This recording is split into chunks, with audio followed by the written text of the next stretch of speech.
what was the biggest personal obstacle that you had to overcome, and what inner work did you have to do? Oh boy, gosh, that is a question. Let me think for a moment. And of course, like all people, life is filled with obstacles. There are many, many different things that I have experienced and healed from. And, for me personally, an experience of trauma was actually what brought me back into meditation. So there have been certainly some very challenging experiences. But what I'm sort of sensing into right now, there's so many directions that I could take this question in. But one of the things that's arising for me in this moment, several years ago, I experienced a really significant chronic illness. And one of the things that has been the biggest support for me personally has been this hypnotherapeutic and shamanic work in complement to working with, solid doctors who understand what I'm talking about and can help treat the medical side of things. I think one thing that taught me and the inner work required with that is, really seeing that with any struggle, there is this concrete, ordinary reality. Yes, we need to go to the doctor, and maybe we need to get antibiotics, or maybe we need to, do something to address a particular ailment. And that there are also profound psychological and spiritual and emotional impacts to the experience of illness. And so a lot of the internal work I did on my own really was looking at and working to heal the sense of frustration or isolation or hopelessness, the ways that, my experience of illness may be tied into old ancestral and familial patterns. And I say this not in a we get sick because there is something wrong with us spiritual. I say this in the sense of within every trial that we go through, that there is, if we're open to it, a spiritual and psychological lesson to learn and work that can be done. And what I found so interesting was as I began to heal, and some of this, of course, I'll live with probably for the rest of my life, but as I began to heal and have my quality of life back and my energy back and all of that, all of a sudden, about a third of the people that started coming to me as clients were also going through complex chronic health conditions. And they needed someone with a perspective that was different than what was out there and the resources that were already available to them to do some of the emotional work that's needed to keep going when people are in a really difficult situation. Okay. So what then are your favorite tools to use to help your clients heal? Oh, that's a great question.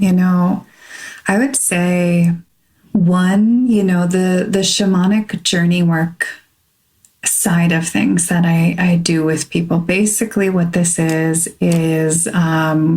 we will use the rhythmic sound of a drum to entrain the mind to go into a trance-like state. And, this is a technique that's found, you may be familiar with. It's found in cultures all over the world. It is something that is very uniquely human, that we have been, as a species, using rhythmic, whether it's drumming or chanting or something else, this rhythmic sound to allow ourselves to go into these deeper trance states. And in the shamanic counseling work, one of the things that we really focus on is work with what I'll refer to as either a guide or a teacher, a compassionate, loving source of wisdom and strength that can be like an ally to the client. And part of what is so beautiful about that when it comes to healing is that it allows the client to step out of their own limiting beliefs to gain access to these parts of themselves that may know more, that may have deeper insight, in a way that also is very relational, very supportive. With almost anything that we're healing from, there often is a component of feeling alone in it and not feeling like we have the most support. So part of the reason that with shamanic work, I find it be so powerful is that it is a relational field. We're working with guides and teachers and supporters and allies in a way that helps everything in our nervous system know that we're not alone. So that I would say is one of my very favorite things. And then another piece that I have found to be really, really important is using, whether it's meditative technique or hypnosis or shamanic work, to really elicit positive, resourcing, hopeful states of mind.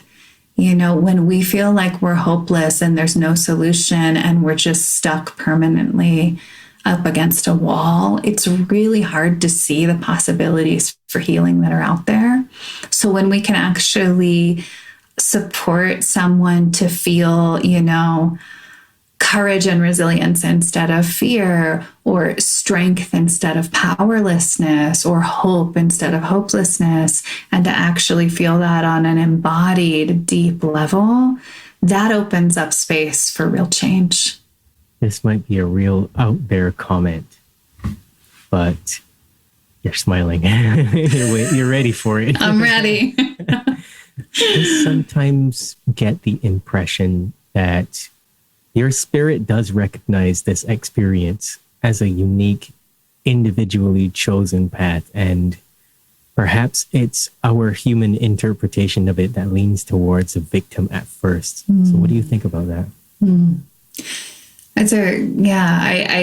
I hear you. I think it's really part of our task, probably as humans, is to find ways to shift from that sense of I am being harmed and victimized, and this is what is happening to me. And instead, one of the most empowering questions is like, well, what am I learning from this?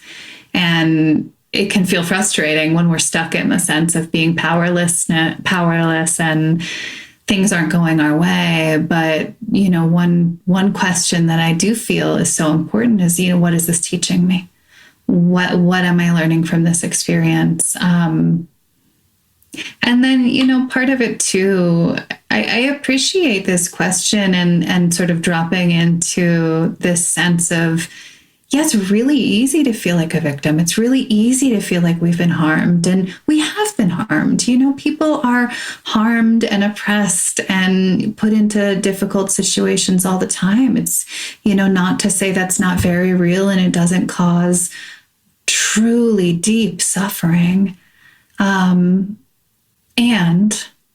one of the things that I hold in my heart, for myself, for my clients, for the world, is also the understanding that this idea that we have that pain is somehow a punishment and pleasure is somehow a reward, this is a misunderstanding. That we don't get sick or get into a bad relationship or get born into a family with a parent that, is abusive or has mental health problems or whatever. That doesn't happen to us because we're somehow morally wrong or deserving. And a lot of the time, when you start to do that deep work with someone, there often is this sense internally of like, oh, somehow I deserve this, or something is wrong with me, or, this is happening for a reason. And that's something I really, I want to challenge in myself and my clients and the world, that This is not some kind of a moral retribution when something bad happens to us. It's part of the human experience, and it's something that we learn to work with and heal from. Not not a moral failing.